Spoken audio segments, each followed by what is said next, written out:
बिस्मिल्लाहिर्रहमानिर्रहीम। अस्सलाम वालेकुम फ्रेंड्स, मेरा नाम होम्योपैथिक डॉक्टर अशफाक ख़ान है और मेरा ताल्लुक़ स्वात पाकिस्तान से है। तीन टर्म्स मर्दाना अमराज के हवाले से कॉमनली यूज़ होते हैं। वो तीन टर्म्स जिसे हम सेंसिटिव ग्लांस यानी ज़कावत हिस्स कहते हैं। दूसरा जो टर्म इस्तेमाल होता है वो इस्तेमाल होता है इरेक्टाइल डिसफंक्शन का यानी अदम इस्तादगी। और तीसरा टर्म जो ज़्यादा कॉमनली इस्तेमाल होता है वो है प्रीमेच्योर एजैकुलेशन यानी सूरत अनजाल। इन तीनों में फ़र्क क्या है, इन तीनों के हवाले से होम्योपैथिक की क्या क्या बेस्ट मेडिसिन होंगी, किस तरह से आपने अपने जो आपको अगर इस तरह से प्रॉब्लम है या अगर किसी को प्रॉब्लम है वो किस तरह से दुरुस्त इलाज का इंतखाब कर सकता है। तो ये वीडियो आज बहुत ज़्यादा इंटरेस्टिंग होने वाली है और हमारे आम नाजरीन के साथ साथ जो हमारे प्रैक्टिशनर्स हैं या जो स्टूडेंट्स हैं उनके लिए बहुत ज़्यादा मुफीद होगी। तो ये वीडियो शुरू करते हैं।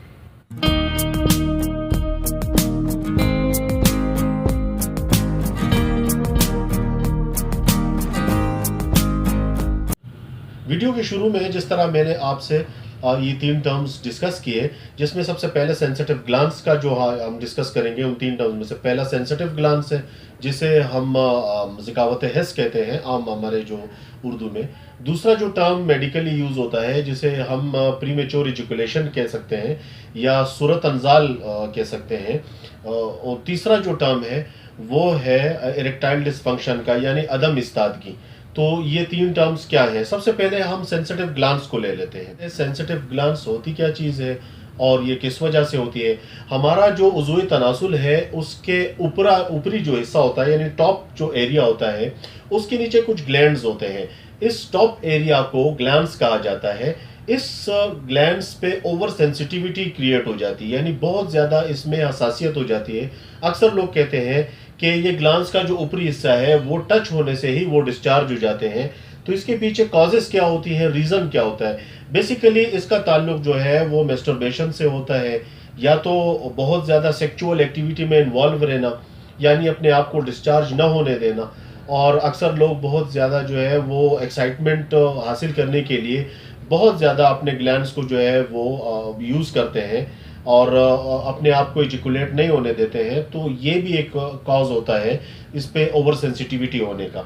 दूसरा जो मेन कॉज इसमें है वो है आपको अगर गोनोरिया हो गया है या आपको ग्लीट सुजाक हो गया है उसकी वजह से भी ये कॉज है और उसके ज़ख्म की वजह से भी ओवर सेंसिटिविटी ग्लैंड्स में हो सकती है। ट्रॉमा चोट भी एक फैक्टर है। यूटीआई इन्फेक्शन की वजह से हो सकता है कि आपको ग्लैंड्स की ओवर सेंसिटिविटी हो गई है। तो ये मुख्तलिफ कॉजेज़ हैं जो ग्लैंड्स यानी जो टॉप एरिया होता है पेनिस का वो बहुत ज़्यादा ओवर सेंसिटिव हो जाता है और इवन टच करने से भी वो आपको डिस्चार्ज कर देता है। दूसरा जो टर्म मेडिकली इस्तेमाल होता है वो है इरेक्टाइल डिसफंक्शन का यानी अदम इस्तादगी का। इरेक्टाइल डिसफंक्शन के कॉजेज़ क्या होती हैं, क्या वजूहात होती हैं और ये क्यों होता है, होती क्या चीज़ है? जब भी आप यानी आप तनाव महसूस नहीं करते अपने उज़वी तनासुल में और उसमें या अक्सर जो है सही तरीके से आपको इस्तादगी नहीं होती, सख्ती महसूस नहीं होती, तो इसको हम अदम इस्तादगी या इरेक्टाइल डिसफंक्शन कहते हैं। इसकी कॉजेज़ क्या होते हैं? इसके कॉजेज़ में बुनियादी तौर पे डेबिलिटी है, कमज़ोरी है, वीकनेस है। जनरल वीकनेस से इसका ताल्लुक होता है। अक्सर एज फैक्टर भी इसमें इन्वॉल्व होता है, ज़्यादातर इसमें एज फैक्टर इन्वॉल्व होता है। आफ्टर 38 और 40s के बाद ज़्यादातर ये प्रॉब्लम देखने में आता है।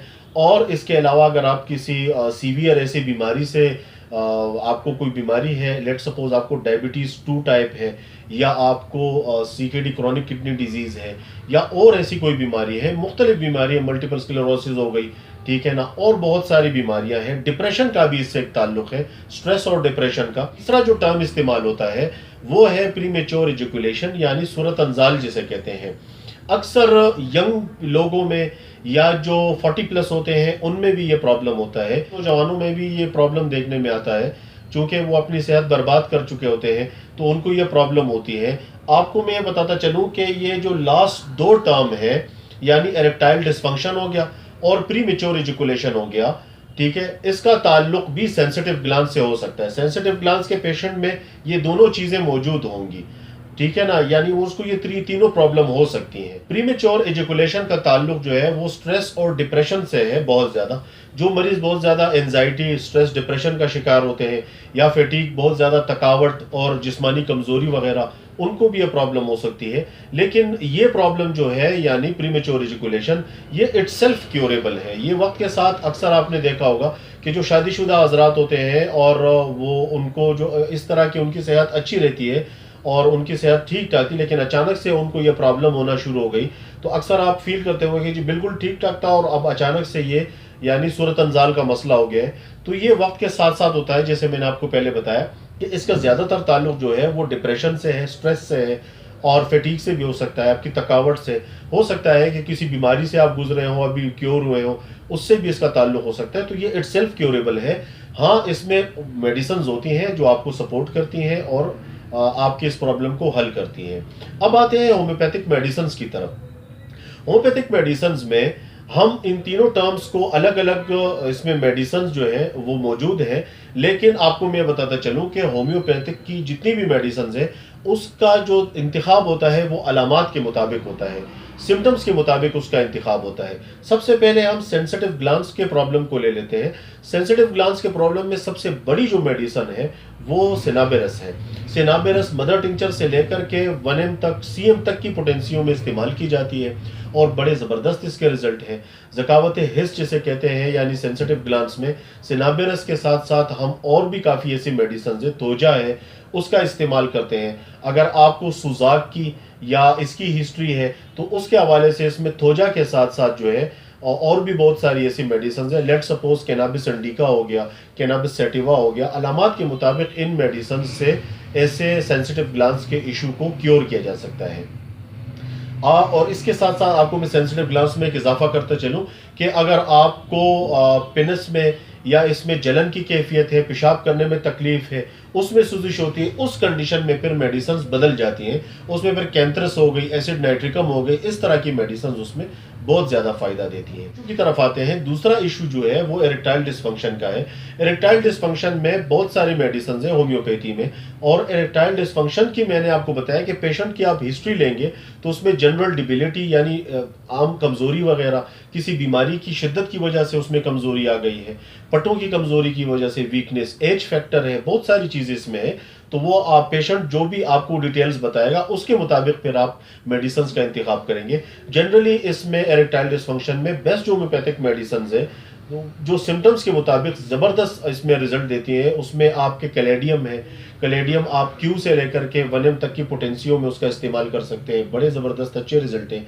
कैलेडियम के साथ साथ आपके टाइटेनियम है, उसके बड़े अच्छे रिजल्ट हैं। कोनियम है, कोनियम बेस्ट मेडिसिन है ऐसे पेशेंट्स में जो शादीशुदा हैं या गैर शादीशुदा हैं, और जो गैर शादीशुदा हजरात हैं और वो शादी करने से डरते हैं कि जी हमें ये प्रॉब्लम है यानी इरेक्टाइल डिस्फंक्शन है और वो उनको खौफ होता है, उनके लिए बेस्ट मेडिसिन है कोनियम। इसके अलावा लाइकोपोडियम है, ये इसके बड़े ज़बरदस्त रिजल्ट्स हैं। सिम्टम्स के मुताबिक मेडिसिन का इंतखाब होगा, वो मुआलिज बेहतर जानता है कि आपके क्या सिम्टम्स हैं और आपको कौन सी मेडिसिन देनी है। तो ये चंद मेडिसिन के मैंने आपके सामने इसका जिक्र किया कि जिनके बेस्ट रिजल्ट्स हैं, खास करके इरेक्टाइल डिस्फंक्शन में।